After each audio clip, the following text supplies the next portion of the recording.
वंदे मातरम विद्यार्थी मित्रों, wisdom international e learning school में आप सभी का हार्दिक स्वागत है। आज का हमारा विषय है हिंदी। कक्षा 8 विषय हिंदी, विषयांक सवाल बालमन के जवाब डॉक्टर कलाम के। इसका साहित्य प्रकार है साक्षात्कार और इसकी शैली है प्रश्नोत्तरी शैली। विद्यार्थी मित्रों, इस पाठ का साहित्य प्रकार है साक्षात्कार। तो साक्षात्कार का अर्थ क्या होता है? साक्षात्कार अर्थात इंटरव्यू। दो व्यक्ति का आमने सामने बैठकर एक दूसरे के साथ वार्तालाप करना अर्थात साक्षात्कार। साक्षात सामने बैठकर बातचीत करने को साक्षात्कार भी कहते हैं, जिसमें ज्यादातर प्रश्न पूछे जाते हैं और उसका उत्तर दिया जाता है। तो यहाँ पर इस पाठ का शीर्षक क्या है? सवाल बालमन के जवाब डॉक्टर कलाम के। मतलब कि सवाल कौन पूछ रहे हैं? विद्यार्थी, बच्चे, और उनका जवाब कौन दे रहे हैं? डॉक्टर कलाम। इसीलिए इस पाठ की शैली है प्रश्नोत्तरी शैली, जिसमें कुछ कक्षा के विद्यार्थी डॉक्टर कलाम से प्रश्न पूछ रहे हैं और डॉक्टर कलाम उन विद्यार्थियों की जिज्ञासा की पूर्ति कर रहे हैं। यह है हमारे भूतपूर्व राष्ट्रपति डॉक्टर एपीजे अब्दुल कलाम। तो विद्यार्थी मित्रों, इस पाठ को आगे पढ़ने से पूर्व हम एपीजे अब्दुल कलाम के जीवन के बारे में महत्वपूर्ण बातें जान लें। एपीजे अब्दुल कलाम, उनका पूरा नाम था अबुल पाकिर जैनुलाब्दीन अब्दुल कलाम। अन्य नाम मिसाइल मैन, मतलब कि अब्दुल कलाम मिसाइल मैन के नाम से भी जाने जाते थे। राष्ट्रीयता भारतीय।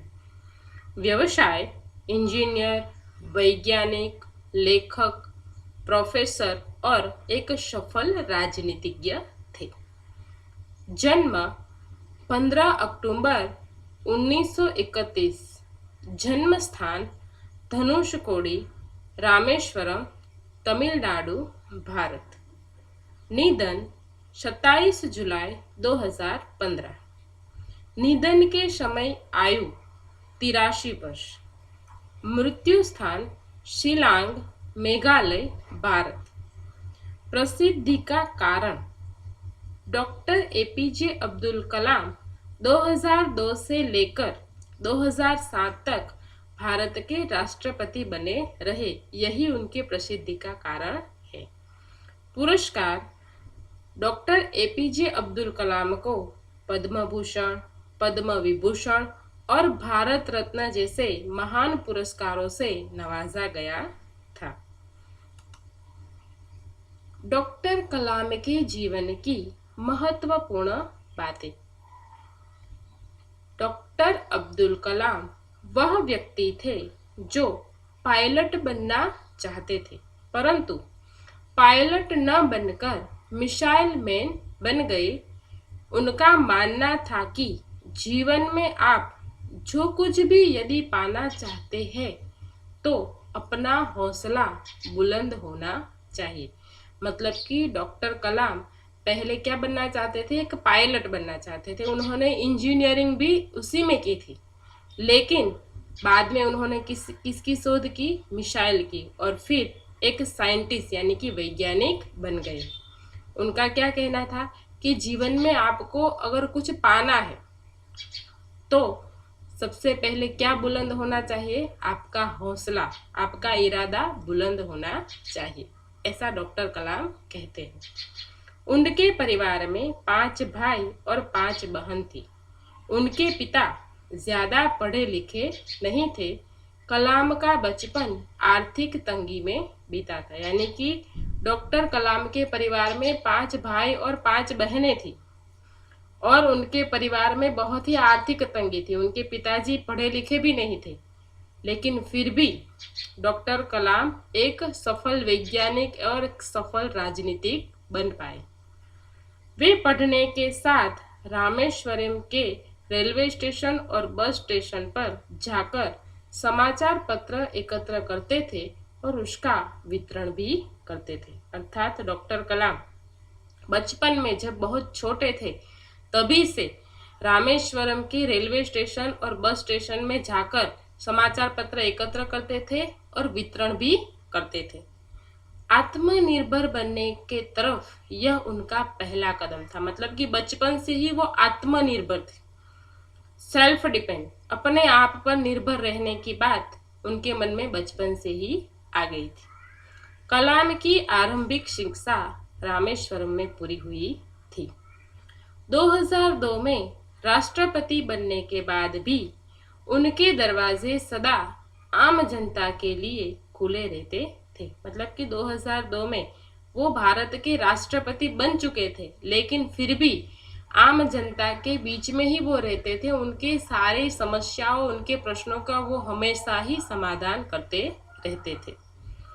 देश के सर्वोच्च पद यानी 11वें राष्ट्रपति की शपथ लेने के बाद उन्होंने देश के हर वैज्ञानिक का सर गर्व से ऊंचा कर दिया। यानी कि डॉक्टर कलाम राष्ट्रपति बनने से पूर्व क्या थे? मिसाइल मैन, अर्थात एक वैज्ञानिक थे, एक सफल वैज्ञानिक जिन्होंने मिसाइल की शोध की थी। उसके बाद वो भारत के 11वें राष्ट्रपति बने और एक वैज्ञानिक बनने के बाद राष्ट्रपति पद पर पहुंचने पर हर एक भारतीय वैज्ञानिकों का सर उन्होंने गर्व से ऊंचा कर दिया। कलाम को विद्यार्थियों के प्रति विशेष प्रेम था, जिसे देखकर संयुक्त राष्ट्र ने उनके जन्मदिन को विद्यार्थी दिवस के रूप में मनाने का निर्णय किया। डॉक्टर कलाम को विद्यार्थी बहुत ही प्रिय थे। पहले से ही वो राष्ट्रपति बने तब भी वो कई स्कूलों में, कई पाठशालाओं में जाते थे, बच्चों के बीच रहते थे, उनको प्रश्न पूछते थे, उनके प्रश्नों का समाधान करते थे। अर्थात उनके जन्मदिन को कौन से दिन के रूप में मनाया जाता है? विद्यार्थी दिवस के रूप में मनाया जाता है। मिसाइल मैन के नाम से जाने वाले अब्दुल कलाम भारतीय मिसाइल प्रोग्राम के जनक कहे जाते थे। मतलब कि भारत के मिसाइल प्रोग्राम के वो जनक थे, जनक अर्थात पिता थे। तो यह थी डॉक्टर कलाम के जीवन की महत्वपूर्ण बातें जो हर एक विद्यार्थी को अपने जीवन में उतारनी चाहिए। आगे डॉक्टर एपीजे अब्दुल कलाम और विद्यार्थी। हमने इसके आगे देखा कि डॉक्टर कलाम को विद्यार्थी बहुत ही प्रिय थे। वो उनके बीच रहते थे, उनके साथ बातचीत करते थे, उनके प्रश्नों का समाधान करते थे। तो यहाँ पर जो तस्वीर है वहाँ पर हम देख सकते हैं कि किस प्रकार डॉक्टर कलाम बच्चों के बीच है, विद्यार्थियों के बीच वो रहते थे। तो यहाँ पर भी हम विद्यार्थी और डॉक्टर कलाम के प्रश्नों के बारे में ही देखेंगे। इसके आगे यहाँ पर देखो, डॉक्टर कलाम का विद्यार्थियों के साथ साक्षात्कार। तो यही पाठ हम आज पढ़ने वाले हैं, जिसमें यहाँ पर डॉक्टर कलाम बैठे हुए हैं और सामने विद्यार्थी बैठे हुए हैं। विद्यार्थी प्रश्न पूछ रहे हैं और डॉक्टर कलाम बड़े ही जुस्से और गर्व के साथ विद्यार्थियों को हकारात्मक उत्तर देते हैं। विद्यार्थियों के प्रश्नों, उनकी समस्याओं का वो समाधान करते हैं। तो आइए विद्यार्थी मित्रों, हम इस पाठ की शुरुआत करें, जिसमें बच्चों के प्रश्नों का किस प्रकार डॉक्टर कलाम उत्तर देते हैं वो हम देखते हैं। तो सबसे पहला प्रश्नकर्ता आर अरविंद, कक्षा 3, सेंट मेड्स स्कूल, चेन्नई। पहला जो प्रश्नकर्ता है उसका नाम क्या है? अरविंद, और वो कौन सी कक्षा का है? तीसरी कक्षा का है। वो क्या प्रश्न पूछता है? देखो, क्या आप अपने बचपन की कोई यादगार घटना हमें सुना सकते हैं? मतलब कि वो विद्यार्थी अरविंद डॉक्टर कलाम से प्रश्न पूछता है कि आप अपने बचपन की कोई भी यादगार घटना हमें सुनाइए। तो डॉक्टर कलाम क्या उत्तर देते हैं, सुनो। कक्षा 5वीं के मेरे शिक्षक श्री सुब्रमण्य अय्यर की एक बात मुझे याद है। एक दिन कक्षा में वे हमें यह बात बता रहे थे कि कोई पक्षी कैसे उड़ता है। उन्होंने हमें रामेश्वरम के समुद्र तट पर ले जाकर इसका जीवंत उदाहरण दिया। वह ऐसी यादगार घटना थी जो मेरे मन मस्तिष्क में हमेशा के लिए बैठ गई और इसी से मुझे आगे विज्ञान पढ़ने की प्रेरणा मिली। मतलब कि डॉक्टर कलाम ने कौन से कक्षा की यादगार घटना सुनाई? 5वीं कक्षा की। मतलब कि डॉक्टर कलाम जब 5वीं कक्षा में पढ़ रहे थे तब उनके एक शिक्षक थे जिसका नाम था शिव सुब्रमण्यम अय्यर। और वो कौन सा पाठ पढ़ा रहे थे कि वो कक्षा में वो पढ़ाना चाहते थे कि कोई भी पक्षी कैसे उड़ता है, मतलब ये पक्षी कैसे उड़ान भरते हैं, उस विषय में वो पढ़ाना चाहते थे। और वो पढ़ाने के लिए वो सभी विद्यार्थियों को कहाँ ले गए? रामेश्वरम के समुद्र तट पर। और फिर उड़ते हुए पक्षी को दिखाकर उसका जीवंत उदाहरण दिया कि देखो पक्षी इस प्रकार उड़ते हैं। और फिर डॉक्टर कलाम क्या कहते हैं कि यह मेरे जीवन की ऐसी यादगार घटना है जो डॉक्टर कलाम के मन और मस्तिष्क में बैठ गई। और फिर उन्होंने मन में यह सोचा कि एक पक्षी इस प्रकार उड़ान भर सकता है तो क्या कोई यंत्र उड़ान नहीं भर सकता? और उसी के माध्यम से उन्हें विज्ञान पढ़ने की प्रेरणा मिली और उन्होंने किसकी शोध की? मिसाइल की शोध की, जो क्या करती है? उड़ान करती है। तो यह थी उनके 5वीं कक्षा की बचपन की सबसे यादगार घटना। इसके बाद का प्रश्नकर्ता सरयू मकर, कक्षा 5, वाल्मीकि नगर हिंदी माध्यमिक शाला, नागपुर। अगला प्रश्न पूछने वाला कौन था? सरयू मकर। कौन सी कक्षा का वो विद्यार्थी था? 5वीं कक्षा का। वो क्या प्रश्न पूछता है? बचपन में हमें किस भाषा को प्रमुखता देनी चाहिए? उसका प्रश्न बहुत बड़ा है कि हमारे विद्यार्थी जीवन में जब हम बहुत छोटे होते हैं, जब हम अभ्यास करते हैं, उस समय हमें किस भाषा को प्रमुखता देनी चाहिए? यह हमारे देश के लिए, आज की जनता के लिए सबसे बड़ा प्रश्न है, आज के विद्यार्थी के लिए और उसके माता पिता के भी लिए। तो डॉक्टर कलाम क्या उत्तर देते हैं कि मैंने स्वयं माध्यमिक शिक्षा तक की पढ़ाई अपनी मातृभाषा के माध्यम से पूरी की है। मतलब कि डॉक्टर कलाम का कहना क्या है कि हर एक विद्यार्थी को बचपन में किस भाषा को प्रमुखता देनी चाहिए? मातृभाषा को। जो उसकी मातृभाषा होती है उसी को ही उसे सबसे ज़्यादा प्रमुखता देनी चाहिए। क्यों? क्योंकि बच्चे बचपन से ही मातृभाषा ही सीखते हैं। कॉलेज और उसके आगे की शिक्षा अंग्रेजी माध्यम की संस्थाओं में हुई। मतलब कि उसकी माध्यमिक शिक्षा मातृभाषा में हुई। उसके बाद जब वो कॉलेज में आए और उसके बाद उन्होंने इंजीनियरिंग की शिक्षा प्राप्त की, वो कौन सी भाषा में की? अंग्रेजी भाषा में। मेरा मानना है कि हम कॉलेज में भी माध्यम के रूप में मातृभाषा का चुनाव कर सकते, ऐसा डॉक्टर कलाम का कहना है। उनका कहना क्या है कि कॉलेज में भी हम हमारा अभ्यास अपनी मातृभाषा में कर सकते हैं, क्योंकि युवा अपनी मातृभाषा में ही सोचता है। अर्थात हम कोई भी भाषा पढ़ ले, कोई भी भाषा सीख ले, लेकिन हमारी सोच जो होती है वो किससे जुड़ी हुई होती है? मातृभाषा से जुड़ी हुई। एक बालक का जब जन्म होता है तब उनके माता के द्वारा, उनके परिवार के द्वारा जो भाषा उसे मिलती है वो उसकी मातृभाषा होती है और उसकी सोच, उसकी शैली हमेशा उसकी मातृभाषा को प्रमुखता देती है। इसीलिए डॉक्टर कलाम कहते हैं कि कोई भी युवा हो वो सोचता किसमें है? हमेशा अपनी मातृभाषा में। हाँ, बाकी अन्य भाषा सीखनी जरूरी है आज के युग में, लेकिन सबसे ज्यादा प्रमुखता हमें किस भाषा को देनी चाहिए? मातृभाषा को। उसी में अपनी बात सहजता से कहने में सक्षम होता है। मतलब डॉक्टर कलाम क्या कहते हैं कि युवा अपनी मातृभाषा में ही सोचता है और मातृभाषा में ही अपनी बात सहजता से, मतलब कि आसानी से कहने में वो सक्षम होता है। पर इसमें कोई भी दो राय नहीं है कि वैश्विक स्तर पर संपर्क के लिए हमें अंग्रेजी जैसी एक संपर्क भाषा की भी नितांत आवश्यकता है। अर्थात देखो, डॉक्टर कलाम क्या कहते हैं कि हमें हमारे जीवन में, हमारे बचपन में, हमारे पढ़ाई में मातृभाषा को ही प्रमुखता देनी चाहिए और उसी भाषा में हमें अपना अभ्यास करना चाहिए। लेकिन फिर भी आज पूरे विश्व में सबसे ज़्यादा महत्वपूर्ण अगर कोई भाषा है वो है अंग्रेजी, जिसको क्या कहते हैं, इंटरनेशनल लैंग्वेज, मतलब कि अंतरराष्ट्रीय भाषा। इसीलिए इस वैश्विक स्तर पर अगर हमें संपर्क करना है, हमें आगे बढ़ना है, विदेश में जाना है, तो उसके लिए कौन सी भाषा सीखनी जरूरी है? अंग्रेजी जैसी संपर्क भाषा सीखनी बहुत ही जरूरी है। यानी कि डॉक्टर कलाम मातृभाषा के साथ साथ संपर्क के लिए जो महत्वपूर्ण भाषा है उसको भी ज्यादा महत्व देते हैं।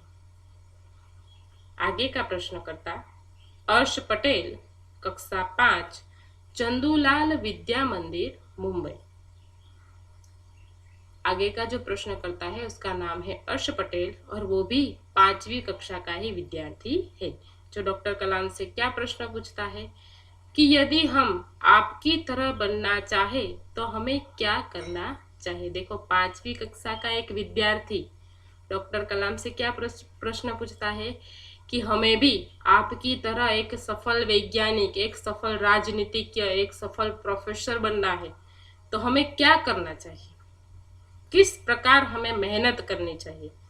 तो उसका डॉक्टर कलाम बहुत ही अच्छा उत्तर देते हैं। सुनो, जब आप युवा अवस्था में कदम रखें तभी आपको अपने जीवन में लक्ष्य निर्धारित कर लेना चाहिए।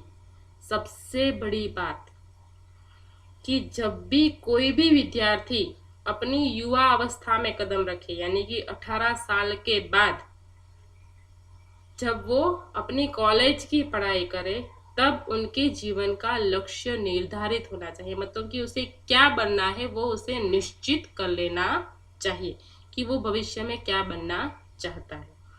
हमेशा कुछ बड़ा सोचो। डॉक्टर कलाम का क्या कहना है कि जितनी बड़ी सोच होगी, जितने ऊंचे विचार होंगे, उतना ही ऊंचा रास्ता होगा और उतनी ही ज्यादा हमारी मेहनत होगी। मतलब कि कभी भी नकारात्मक, नेगेटिव मत सोचो, हमेशा हकारात्मक, सकारात्मक बातें सोचो और आगे का सोचो, आगे बढ़ने के बारे में। जैसे ही यह अनुभूति हो कि आप आखिर बनना क्या चाहते हैं, तभी से उस दिशा में प्रयास और श्रम प्रारंभ कर दो। मतलब कि डॉक्टर कलाम कहते हैं कि जब तुम्हें यह अनुभव हो जाए कि मुझे क्या बनना है, जैसे कि आपको ऐसा अनुभव हो कि मुझे इंजीनियर बनना है, आपने मन ही मन यह निश्चय कर लिया कि मुझे इंजीनियर बनना है या फिर डॉक्टर बनना है या फिर कोई साइंटिस्ट बनना है, कोई भी बनना हो, कोई भी आपका सपना हो, लेकिन मन में जब यह अनुभव हो जाए कि आपको आखिर बनना यही है, तभी से उस दिशा में प्रयास और श्रम प्रारंभ कर ले। हमने अगर ये निश्चय कर लिया कि हमें डॉक्टर बनना है तो तभी से हमारी मेहनत उसी दिशा में होनी चाहिए। सतत हमें परिश्रम करना चाहिए जो हमें एक सफल डॉक्टर बनाए। कहने का अर्थ है कि जी तोड़ मेहनत करो। मतलब कि डॉक्टर कलाम भी कहते हैं कि अगर कुछ पाना है तो क्या करना चाहिए, तन तोड़, जी तोड़ मेहनत करनी चाहिए। मतलब कि परिश्रम और मेहनत के बिना कुछ भी नहीं मिलता, ऐसा डॉक्टर कलाम का कहना है। आजकल विद्यार्थी सपने बहुत बड़े बड़े देखते हैं कि हम डॉक्टर बनेंगे, इंजीनियर बनेंगे, लेकिन उसके लिए मेहनत भी उतनी ही जरूरी है। सिर्फ सपने देखने से कुछ नहीं होता। डॉक्टर कलाम कहते हैं कि अगर आपको यह अनुभूति हो जाए कि आपको कुछ बनना है तो उसी दिन से उस दिशा में श्रम और प्रयास करना आरंभ कर दे और जी तोड़ मेहनत करें। ज्यों ज्यों आप आगे की और बढ़ोगे, आपका सामना बाधाओं तथा कठिनाइयों से होगा। सपना भी देख लिया, मेहनत करनी भी शुरू कर दी, लेकिन जैसे जैसे आप आगे बढ़ोगे वैसे वैसे रास्ते में कई सारी बाधाएं, समस्याएं, कठिनाइयां आएगी और जिसका हमें बड़ी हिम्मत के साथ क्या करना है, सामना करना है। हमें हारना नहीं है। ऐसा डॉक्टर कलाम कहते हैं कि आपको अगर कुछ पाना है, टोच पर पहुंचना है, तो रास्ते में बहुत सारी बाधाएं आती है, बहुत सारी कठिनाई आती है, लेकिन उन सारी कठिनाइयों का हमें क्या करना है, सामना करना है, ऐसा डॉक्टर कलाम कहते हैं। आपको अपने अंदर दृढ़ साहस पैदा करना होगा। वो साहस किसके लिए?